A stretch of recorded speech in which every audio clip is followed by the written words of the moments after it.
everyone, I'm Uma, and I'm going to be talking about optogenetics and the work that I've been doing in helping to treat neuropsychiatric diseases, and I'm super excited to talk to you today. So let me ask you a question. When I say the words brain control, what comes to mind? Is it maybe hypnosis? Or the creepy Earth Kingdom spies from Avatar: The Last Airbender? Well, for me, it's this: optogenetics. Optogenetics is a technique that combines the genetic engineering of neurons and optics and light in order to control specific neural populations in the brain. Essentially, you're controlling the brain with light. Now, as you already know, the brain is filled with 100 billion neurons, and these neurons send electric impulses down their axon in order to communicate with each other. There are two types of neurons in the brain. There is an inhibitory neuron and excitatory neurons. Inhibitory neurons restrict the generation of action potentials or electric impulses in the brain, whereas excitatory neurons do the exact opposite. Now, these processes are automatic, so it's super hard to determine and control when a neuron and how it's going to fire. But this all changed with the discovery of proteins in algae, light-sensitive proteins. Now, these proteins that are found in algae activate and deactivate when they're exposed to sunlight or just light in general.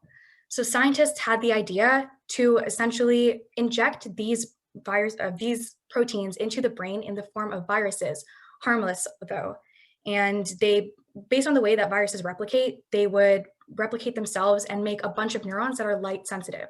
So this allows us to control a specific population of neurons with light.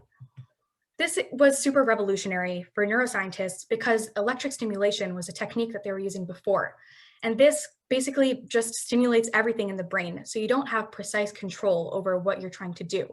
Whereas light stimulation doesn't actually trigger any result at all. Optogenetic stimulation, like I said before, triggers a specific reaction, activation or deactivation in specific neurons in the brain.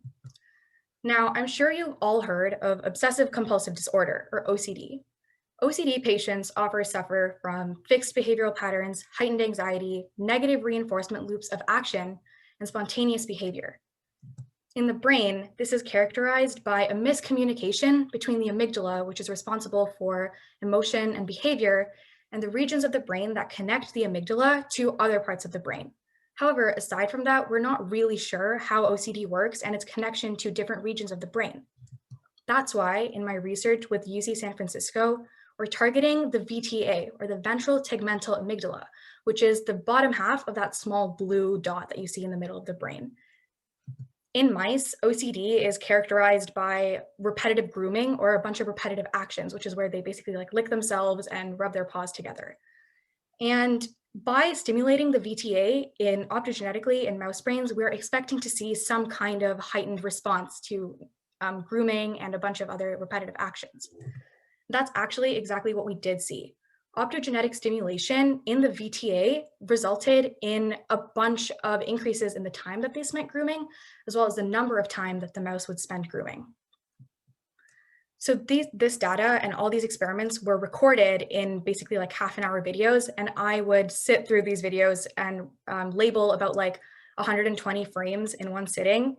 And these pictures on the screen are the output that I would get, some sort of position graph where it indicates where the mouse is and where its limbs are.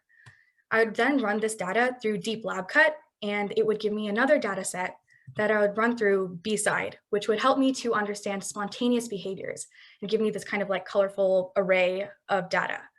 This is not my data, by the way, but on the right, you can see a bunch of data that indicates the feature distributions of the mouse and what actions it is, partaking in.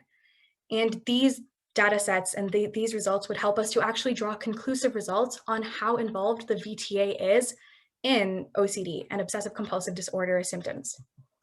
Now, this is insane. Not only does optogenetics allow us to control and manipulate and understand the communication of neurons in the brain on a much deeper level, but it helps us to come up with treatments for diseases that we once thought were incurable.